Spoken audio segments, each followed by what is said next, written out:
I want foreplay and afterplay and other sexual intentions. This is Conversations with Cousin Carlie. Herpes could never.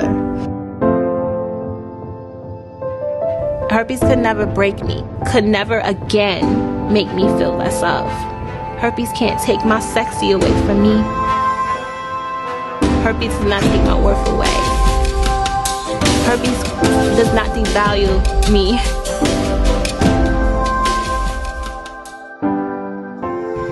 Herpes can never.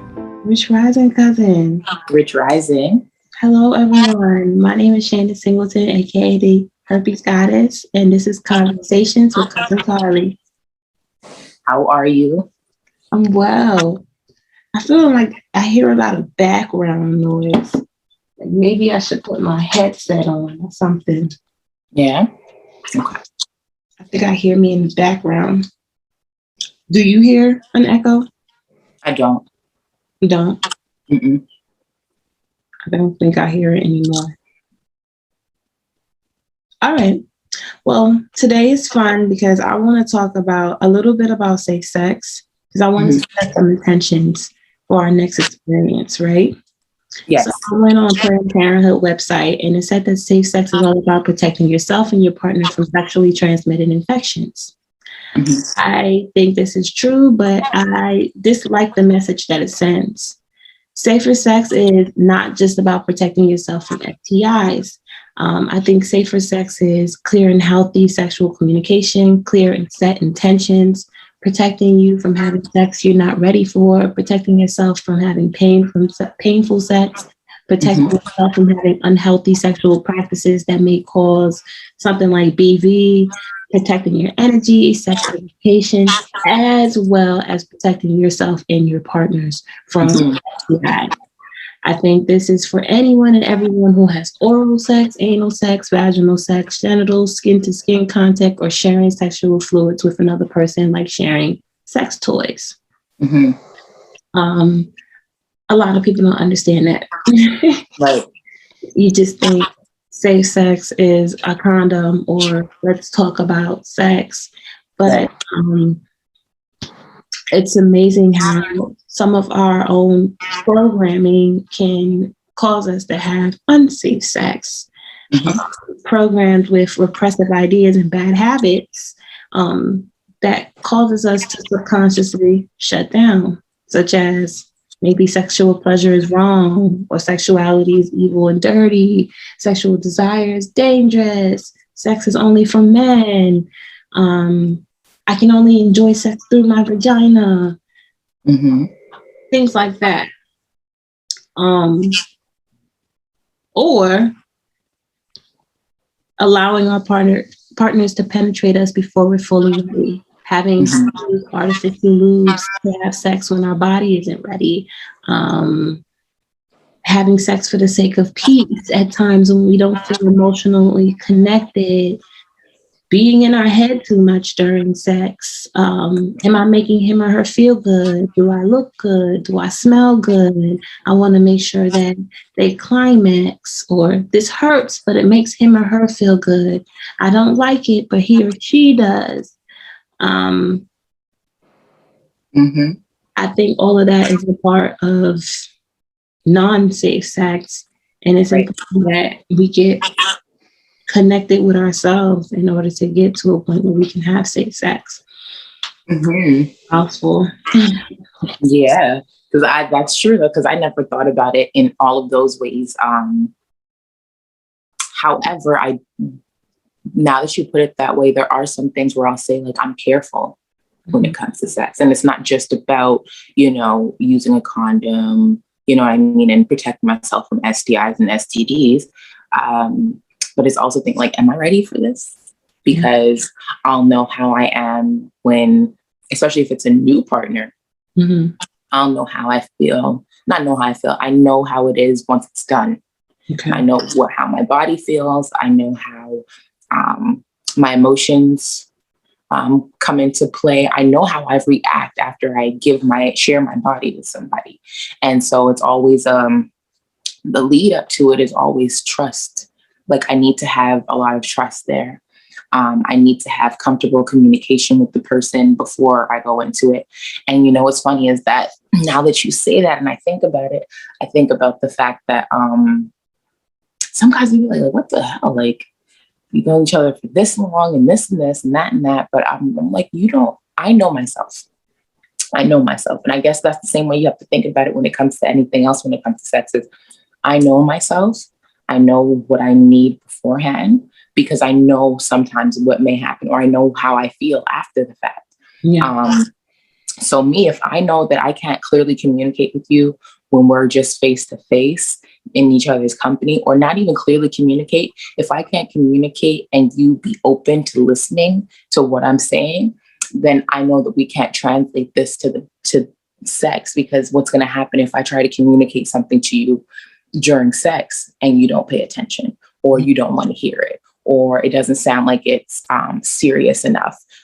You're not the type of person I'm going to end up laying down with, because I might fear that I might say something or ask you to stop or ask you to do something. You're not going to listen to me. So clear communication is always something that's really big for me. Trust, because I don't like, especially if I'm not in like a mutual, like an exclusive relationship. If it's not something that people like, it's our business. Yeah. And I don't like talkers. So if I know that I can't trust you and you don't hold a certain respect for my privacy and our privacy in the situation, that'll be something I consider before that. Their habits. If I don't know what some of your like eating and drinking habits are, if I don't know what your hygiene habits are, that comes into consideration too. What's funny is I've never required, it's not funny, but I've never required STD results. I've never required to see them. So that's now something that I have to, I have to work with. And then since I've started thinking about in my mind and processing my mind, how come it's so important, I haven't been approached again to be sexual. You know what I mean? I haven't been with anybody who I trust, have clear communication with. And now I do desire to have more of an actual relationship happening before I engage the next time. So until I get there, I'm right now, what I'm doing is prepping myself to be comfortable for all these conversations. Yes. Just because as it's drawn into your head from when you're very little, when you're not even supposed to hear about it. Yes, you hear about a lot of stuff when it comes to sex when you're little, but condoms, STDs is one of the only things sometimes that children might hear about, unless it's like sex education and stuff like that. The one thing you'll hear is like, did you wear a condom? Did you wear a condom? And even that for me, so I'm thinking this was something that was always in my head. And I remember with my first partner, it was like a thing where I had to be like, so it's not your automatic intention to put that on. And I did not realize until I came face to face with it that not everybody sticks to these practices, and not everybody was where I was when I was starting, right? I started in my 20s. Mm-hmm. And so by this time, the men that I'm with have gone through their stages where they've already did the condom religiously. And then they've been in certain relationships where they just don't use any type of condoms or protection at all. And so now they're meeting me in my 20-something years of age. And it's like, well, this girl gotta be. And it's like, no, this is not what when I picture sex, I picture protection. I picture being able to get up after, walk around later and be confident knowing that I'm healthy. Even though now I know that's not going to be the only thing that guarantees my healthiness, but it was something I was so shocked. Like at minimum, you don't. That's not that security. That I mean, if I'm going to have something that's going to be rushed, let's just say that, and it'll be what you said. Don't have if you're having spontaneous sex and you not having that conversation of, can I see your test results? Wear a condom, you guys. Wear a condom. Wear a condom. I used to be so stuck in the head of, in the mindset of, I don't like it. I don't like how it feels. Da, da, da, da, da, da, da, da, da. And I had to take a step back, take a break, and reprogram my mind, because that's a programming as well too. Yes. You know, like, it feels like there's not different types of condoms. Mhm. Like you couldn't get creative and get some thin skin, some, you know what I'm saying? I was able to enjoy it with one on. And that's how much I realized I was in my head in the past. I was like, damn, I literally told myself to believe that. And then I get some with it and I don't even notice. Or it's been so long that I can't even notice the difference. And I'm able to enjoy it with it on. So even with my clients, someone's like, I just don't like the feeling of it. I said, because you tell yourself that. Yes. And that's what you own. And that's what you're bringing. Or it might be fed to you so much from the other side. Because that's what my experience was, is one guy was just like, I can't last with it. So I need like, it does just not come like, but I feel like it was another thing where that was something that was in his head. Mm-hmm. I think nerves got the best of him too. You know, extreme excitement. I'm not gonna lie. I think there was a bunch of things, but you want to put it on the condom. Maybe I'm thinking there's a part of it like where it was truthful, but you know, self-fulfilling prophecy. Mm-hmm. Some people make it so much in their head that like, I can't do it. I can't perform well without it. I mean, with it, to the point where that's really what happens. And then they're like, I perform better without it. Watch. Because they're telling themselves that. You told yourself that. Not only that, but there's things that you can do to make sure that you last longer in your health life. You know what I mean? And that was something I didn't pay attention to back then either. Because from the moment I noticed that, it wasn't like I knew to be like, what have you been eating? Yeah. You know what I'm saying? What do you feed your body daily? How much alcohol have you been consuming? Yeah. You know what I mean? All of these different things where it's like this condom, this situation, the lighting in this room, the air in this room, all of this could be nothing. We could be in an empty room right now with a mattress on the floor. And if you was eating some maca root or whatever it was, you'd be fine right now with or without a condom. You know what I mean? But back then I didn't know to look into something like that. But it's true, being wet enough. That was something for me too, because that used to be an indication for me. But see, this all came into trust. This all came into trust, care, and consideration with the person, because a lot of people are like, well, why, Carlie, you are so slow to move? Because I'm getting to know the person. I'm getting to know how you react to certain things. I'm getting to know what type of decisions you make just on your own out of my care and comfort. If I'm out with you on a date, how do you show me care and comfort? You know what I mean? If I'm in a neighborhood with you that I'm not familiar with, how do you show your care and comfort there? So that way I know that if it translates, you're actually worried about if I'm feeling good, if I'm feeling safe, if I'm feeling comfortable. I've had to shut something down before where someone just wanted to get going and like, you don't know if I'm wet enough. Yeah. You didn't check. It just seemed like, I just want to get. In retrospect, I did realize that was probably going to be some of the safest sex I ever had, because we didn't have oral sex. Okay. And normally I wouldn't do that with protection. Okay. So he was going to go straight into penetration, but he was the first person ever to just automatically just pull out the condom, and that was it. However, you did not check to see if I was ready. Yeah, well, I was ready, but you didn't check to see if I was like ready. Ready. Right? Because us women, these two parts are so connected that if you don't get me ready, it's not going to last. Mm-hmm. And it just communicated something different to me, like automatically. And I was just like, you know what? We're not doing this. Yeah. He was fine with it. He was like, no, okay. Like literally was done. But for me, I was like, no, I'm not going to be having sex with you because you don't check. Mm-hmm. You don't check. And we weren't in the type of situation where I'm like, I'm not even having this conversation with this guy about this. We just ain't doing it. Okay. Now you invited me to your house for a sleepover. Look at that. Yeah.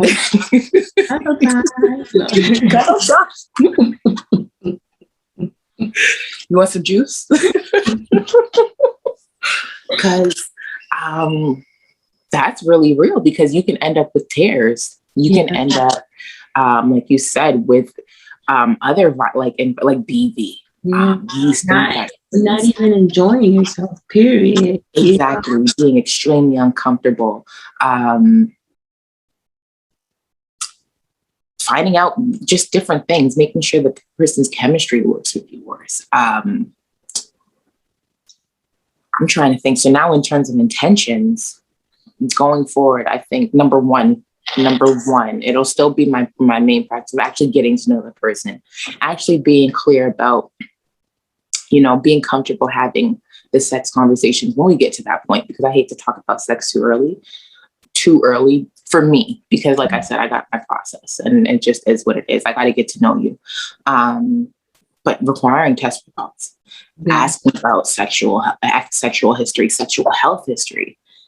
Have you ever healed from something? You might not have a chronic, like a virus that stays with you. You might not have herpes, but have you ever had to heal from syphilis? Have you ever had to heal from gonorrhea? Did you take medication for it? Yeah.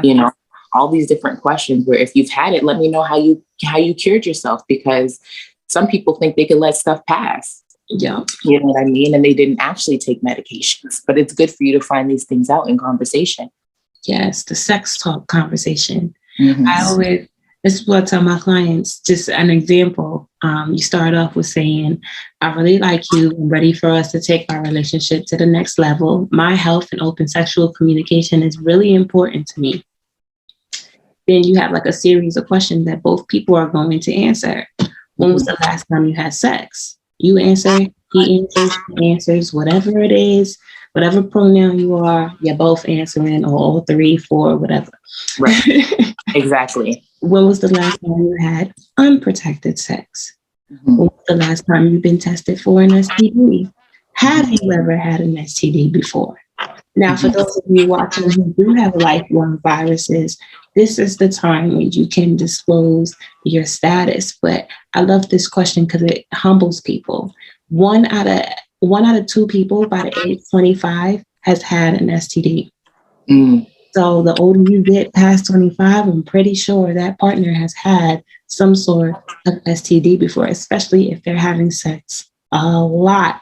So it puts people in that humble place to reflect and think about their own lives. Yes. Don't really be too judgmental. The person who has herpes or the person who has HPV or HIV, when you didn't have chlamydia, and that could have easily been the time you could have got herpes, HIV, or HPV. Exactly. Exactly. And so that's necessary. Intention, though.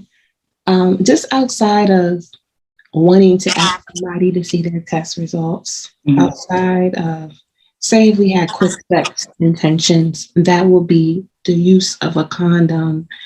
Some more intentions would be intimacy.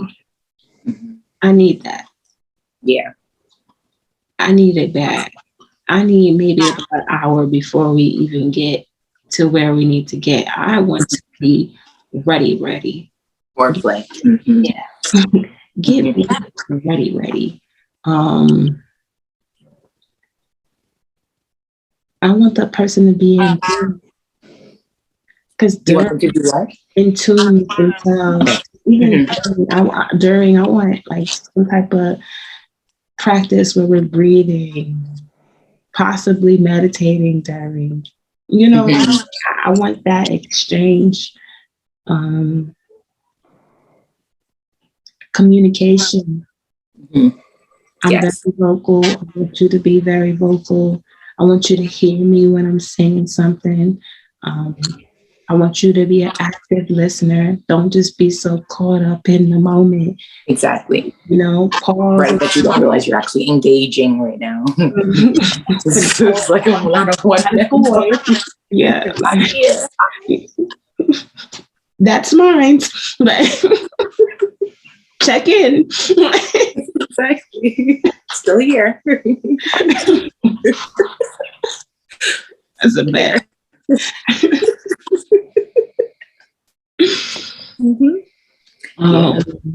What else?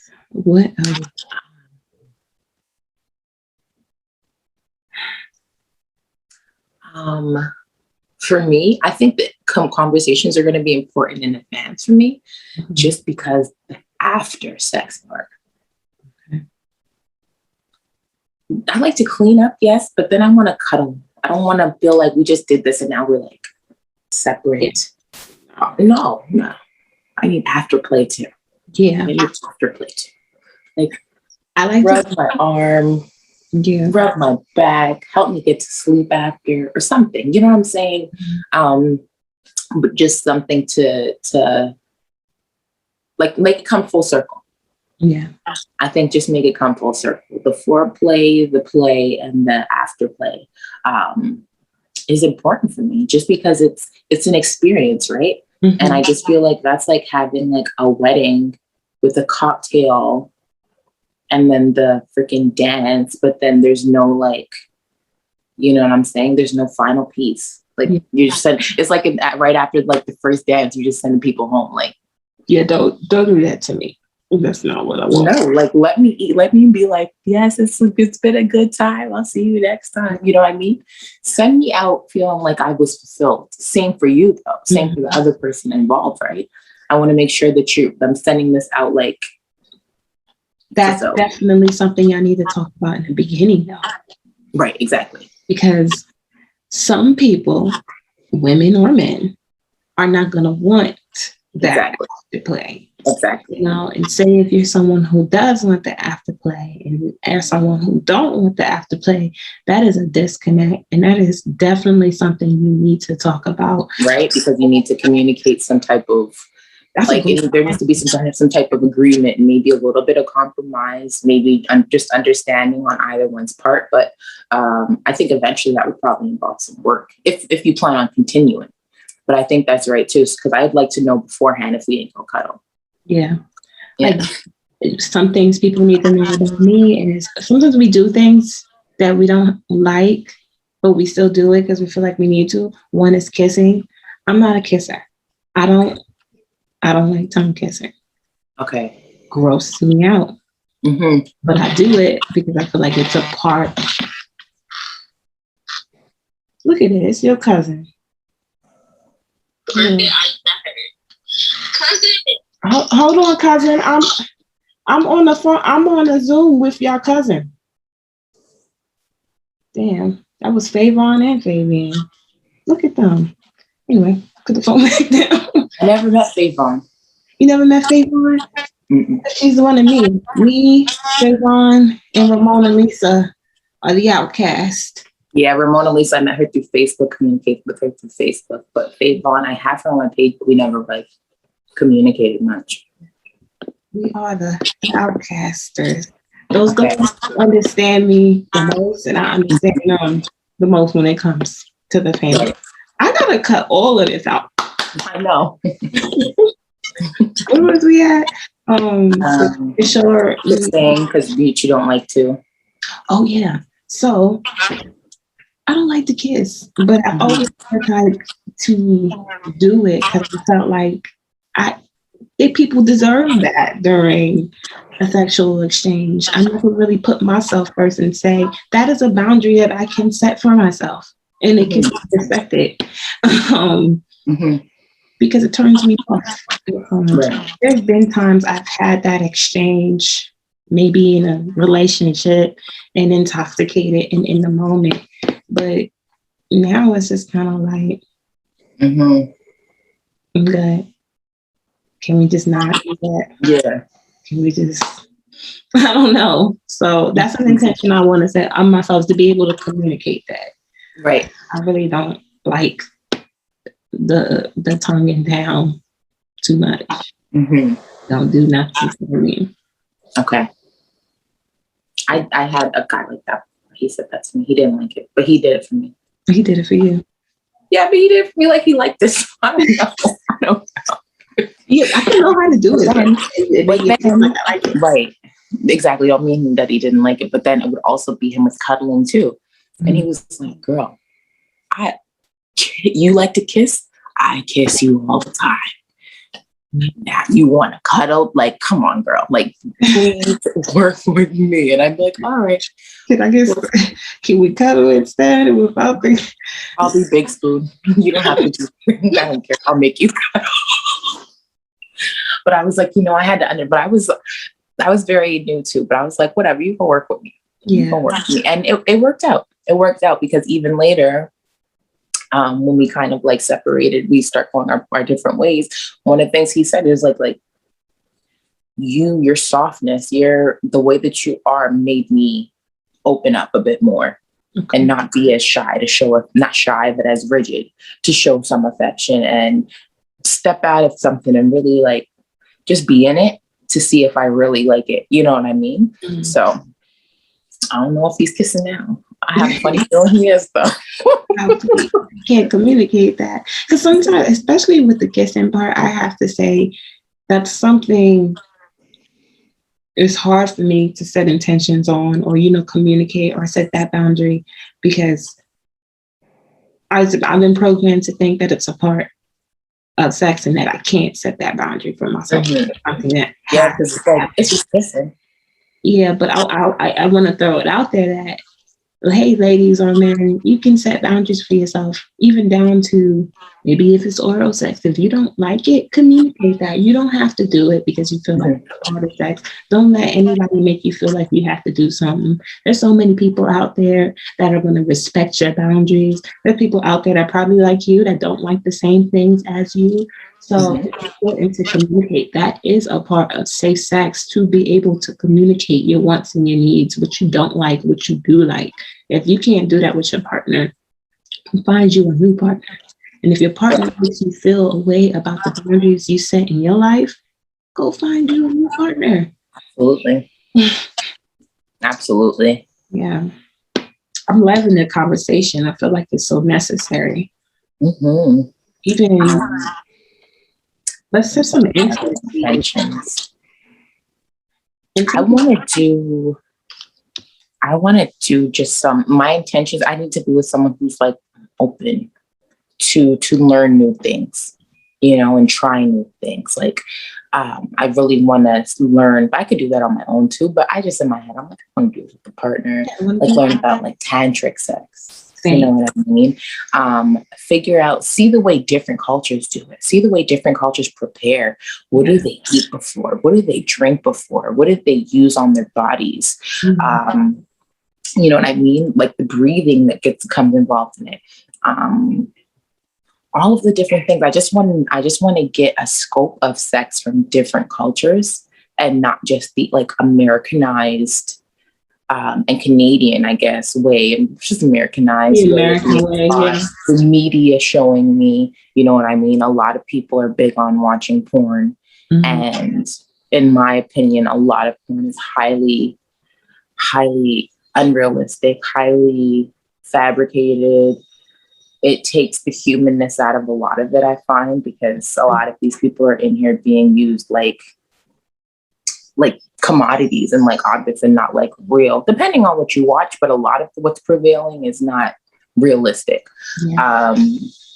And so I want to make sure that the person I'm with is open to realizing like there's other ways of doing this. Yes. You know what I mean? There's other ways of finding enjoyment and feeling pleasure, and being comfortable with things that some people might say are not okay, or things that are not yet normalized in this Americanized society, that if you go to like eastern parts of the world, would be like, oh, that's part of what we do. You know what I mean? So the openness, and someone who's going to be open-minded with the different things I want to try.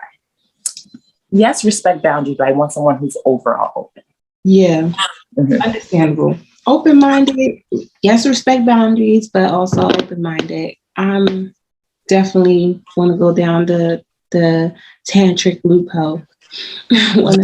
I want to be able to experience a body orgasm, mm-hmm.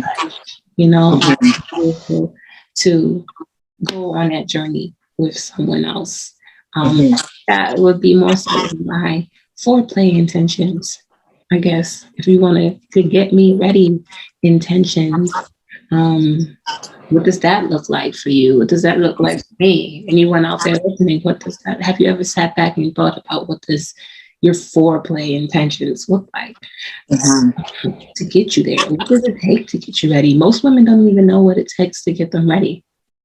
And my thing is, I know everything about what it takes to get me ready, but I wouldn't say that I've been as generous Mm, I think that's all relative though. But I think I could have been more explorative with some of my other partners. I don't think I wasn't really comfortable being the aggressor at first. And so I realized sometimes maybe that served as disservice to my partner's pleasure, because maybe they were, someone wanted, and I was just like, I don't know, I'm not there yet. But just to be more like hands-on, to be more aggressive, to be the one sometimes initiating it, taking the control. And I'm just like, I'm still getting there, man. I'm still learning. I'm scared. But then I also think it has a lot to do with your partner too. You got to have a partner that makes you want to. Right. And this is what I was explaining as well. Like, we just need to get to a place where I'm feeling like we're both in sync enough so that I think it was a part of myself too, but I think it was also the openness, right? Yeah. I need someone who I know, like, if you are someone who doesn't like to kiss and cuddle, I don't know how far I could go in for a play with you. Yeah. You know what I mean? Because I don't want to make you've already stated that, but you might not have been like, oh, I don't really like when somebody's all up on my neck. I don't really want you to pay attention to other parts of my body. You know what I mean? So I think for me, it's like, work with me. So let's communicate. You know what I mean? We can communicate. So that way, don't tell me after we're done that you wish I would initiate it more. While we're in the act, tell me what you want next. The same way I might tell, but usually I'm not telling nobody what to do. They do it and I confirm whether it's good or not. But tell me. Yeah. You know what I mean? Move me, or do it to me. And then, you know what I mean? So I can get it. I just figured what you're giving me is what you want, not realizing that they probably wanted more. They probably wanted, so that'll be something for me too, is actually being open to, get there. Because I don't want to feel like, this princess in bed all the time. You know what I mean? I'm not going to lie though. There's been people in my past that I haven't been much of the aggressor. I'm very alpha though when it comes to that. But there's also been people in my life that I naturally just wanted.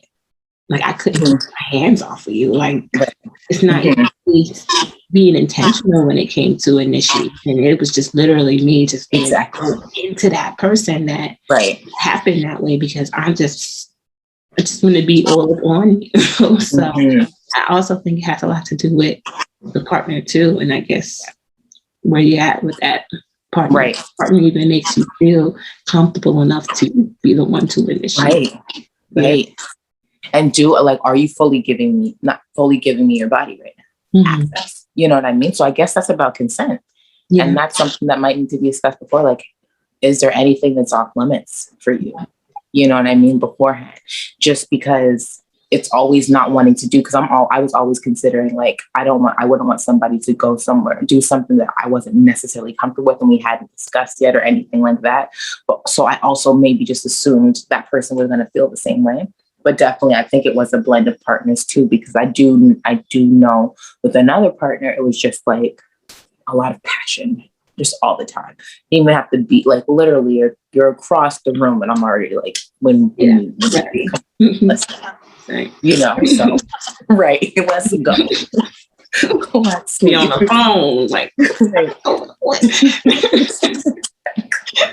Jesus, where you at? Damn, sis. You loud.